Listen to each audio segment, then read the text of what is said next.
Okay, so for the playpen, what you want to do is you want to line the entire playpen with PP pads. So the entire bottom area is completely covered.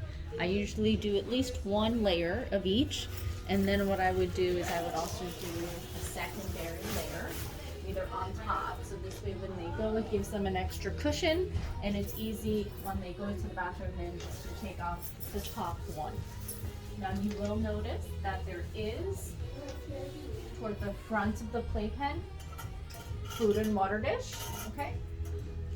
And then you're going to put either their blankets and or towels toward the front of the playpen. So you could, if it's, say for instance, a towel, you can take it and you can put it toward the general quarter front, along with extra beds, toys, etc. The idea then this way is that they will go to the bathroom back here, but not pee or poop where their towel and or blanket and food items are. What we're going to do is week by week increase the space that they have to eat, sleep, and play in this general area, but reduce the space that's exposed where the pads are. But the pads are always going to be underneath at all times. The first week we always put it toward the front at about a quarter section. The second week, what we're going to do is take a towel blanket. We're going to open it up just a tad bit more. So now we're at a 50-50 split. So 50% of the area is exposed for them to eat, sleep, and play.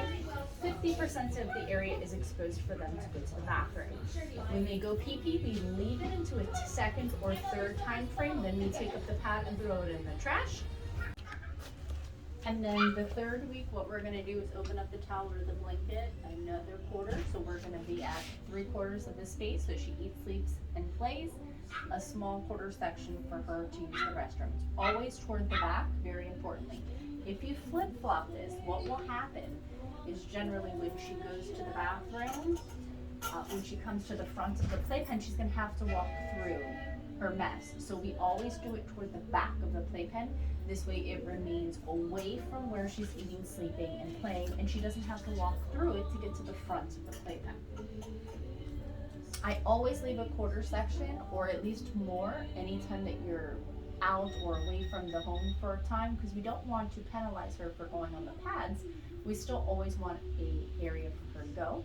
If she pees or makes mess on any blankets or towels or beds, we take it up immediately and we throw it in a washing machine and put a brand new one down. We don't want her scent to linger on there in the event that she thinks it's something to go to the bathroom on. So it's always changed daily anyways, and then if they do make on it, it's changed immediately. Now, for our PP pad runway, I generally like it to be an area that she can access on 3 separate sides. So I'm just going to show you in front of this plexiglass playpen. But I usually will do like a wall or somewhere that they can't make a complete circle in or out of.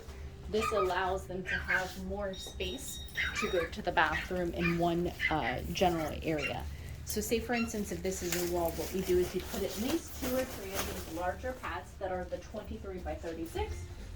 These are actually from Sam's Club, and they are adult mattress or incontinence pads. They put 2 or 3 together, and I call it my PP pad runway. And the reason why I do that is simply because she's got a larger space for her to go onto the area where the pads are. She can walk, because a lot of times when they like to go to the bathroom, they like to sniff, they like to go up, they like to go down, then they may circle and immediately squat. So we always have it at least that there's an area with 2 or 3 pads together. Again, on an area she can access only almost like a triangle base at the very bottom that they can access on 3 sides. What you want to do then in one direction is either to the left or the right. You're going to put a little bed or a area for her to be where she is out, essentially. And that would be on one of the like triangles of the playpen, correct? And it's only a small 5 or 6 step away from her PP pad runway. And then in another direction, what we would do is we would put a little bit of a food and water dish kind of area, like over here.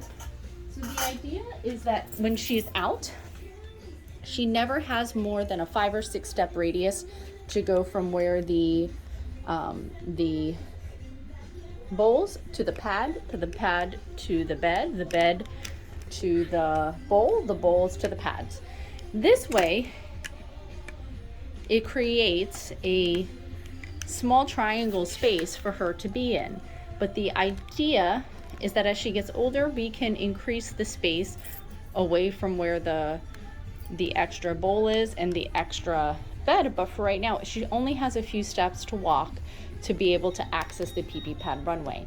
It is also very imperative that you walk with her, you play with her toys, her blankets, her little treats, etc., actually, and play with them on the actual pad. This way she gets familiar again where the pad is, what it feels like underneath her paws, and she's going to be more likely to go to it because it's also what's similar in her playpen area. So it's always going to be in one general area. You're going to take up any area rugs, mats, anything she can misconstrue for a pad.